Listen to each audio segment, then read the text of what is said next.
देखिए, नैतिक अधिकार नीतीश कुमार जी ने खो दिया है। वैसे मेरा ये मानना है व्यक्तिगत तौर पर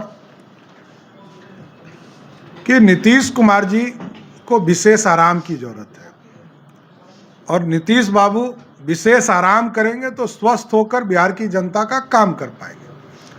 पिछले 18 वर्षों से नीतीश कुमार जी कितने दिनों से 18 वर्षों से बिहार पर मुख्यमंत्री बने हुए हैं। उसके पहले भारत सरकार में रेल मंत्री के तौर पर उन्होंने काम किया। आदरणीय लालू प्रसाद जी 15 साल तक बिहार के मुख्यमंत्री रहे। अब बचता क्या है? कौन नई बात कर रहे हैं?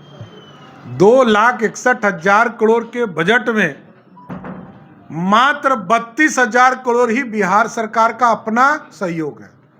2,29,000 करोड़ रुपया भारत सरकार सहायता के तौर पर नरेंद्र मोदी जी की सरकार देती है या हम लोन के तौर पर लेने का काम करते हैं। तो इसके दोषी कौन हो सकते हैं? दोषी तो सिर्फ और सिर्फ नीतीश बाबू और लालू जी हो सकते हैं। तो नीतीश बाबू को इसका जवाब देना चाहिए ना कि हम विशेष रूप से हम बीमार हो गए, तो इस बीमारी का इलाज पहले होगा कि पहले इन सब चीजों की बात होगी। देखिए, नीतीश कुमार जी को चुनाव आ गए, कोई काम इन्होंने किया नहीं। बिहार के लोकतंत्र को शर्मसार किया, महिलाओं को शर्मसार किया, दलित समाज को शर्मसार किया, पिछड़ों को शर्मसार किया। अब इनके पास कुछ बचा नहीं है, इसी तरह का बयान ही देते रहेंगे। इन्होंने कहा कि जातिगत जनगणना के बाद 2.5 लाख करोड़ का बोझ सरकार पर पड़ेगा क्योंकि अति पिछड़ों और दलितों के लिए कई योजनाएं चलेंगी और यही कारण है कि ये योजना यदि इन्होंने लिया है तो इनको अपना संसाधन बताना पड़ेगा ना। कोई बाहर के देश से तो पैसा आएगा नहीं। बिहार को समृद्ध क्यों नहीं? दूसरे राज्यों में इतने काम हो रहे हैं, चाहे वो सड़क हो, बिजली हो या कहीं पर फैक्ट्री लगाने की बात हो। बिहार में तो एक एयरपोर्ट भी नहीं बन पाया, not a single. Patna airport को भी जमीन नहीं है, बीटा एयरपोर्ट को जमीन भी नहीं है, दरभंगा एयरपोर्ट को भी जमीन नहीं है। अब नीतीश बाबू सिर्फ नाम से इंटरनेशनल एयरपोर्ट थोड़े रखेंगे, इसको जमीन देना पड़ता है। 4 लेन नहीं बना, 4 लेन में मैक्सिमम जगह पर जमीन उपलब्ध नहीं है।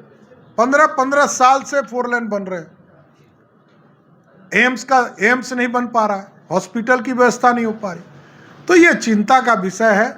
नीतीश बाबू सिर्फ राजनीति से नहीं होता है कि मैंने तय कर दिया वही देश मानेगा। ये जानते हैं कि 15 फाइनेंस में क्या व्यवस्था है, विशेष राज्य का दर्जा मिल सकता है नहीं मिल सकता है, ये प्रधानमंत्री तय करें। लेकिन ये सारी चीजों को जानते हैं, सिर्फ इनका राजनीतिक स्टैंड है। एक कैबिनेट का डिसीजन का क्या महत्व हो सकता है, ये स्वयं वो समझते होंगे कि राजनीतिक तौर पर इसका सिर्फ फायदा लेना चाहते हैं और कुछ नहीं। लेकिन मैं हाथ जोड़कर नीतीश बाबू से आग्रह करूंगा कि आप थोड़ा आराम कर लीजिए, विशेष आराम कीजिए, जिससे आप स्वस्थ हो लीजिए। जातिगत जनगणना को लेकर जो बिल को उन्होंने कहा कि 9th शेड्यूल में शामिल किया जाए ताकि कोर्ट में कोई इसको चैलेंज नहीं, भारतीय जनता पार्टी पूर्ण रूप से समर्थन करेगी। 9th शेड्यूल के आधार पर इनका प्रस्ताव आएगा तो भारतीय जनता पार्टी इसको बिहार प्रदेश समर्थन देने का काम करेगी। घटना के बाद कई तस्वीर है, भाजपा नेताओं की तस्वीर के सामने आ रही है। देखिए, जिस पर सरकार के द्वारा कई बार जांच का आदेश दिया गया, वहां के नगर परिषद के अध्यक्ष अरविंद जी हैं, जनता दल यूनाइटेड के जिला अध्यक्ष, इन लोगों पर पूर्ण रूप से एक वहां से मिले रहने का सबूत है। लेकिन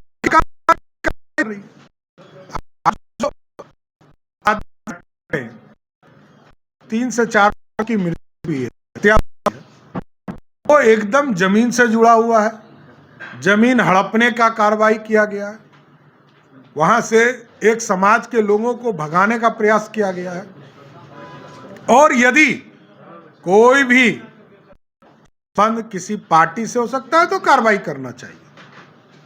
सर एक सवाल है, एनसीईआरटी ने रामायण और महाभारत को स्कूल के टेक्स्ट बुक में शामिल करने को कैसे? हिंदुस्तान में तो ये सर्वश्रेष्ठ ग्रंथ है हमारा, और इसी पद्धति से पूरा भारत चलता है।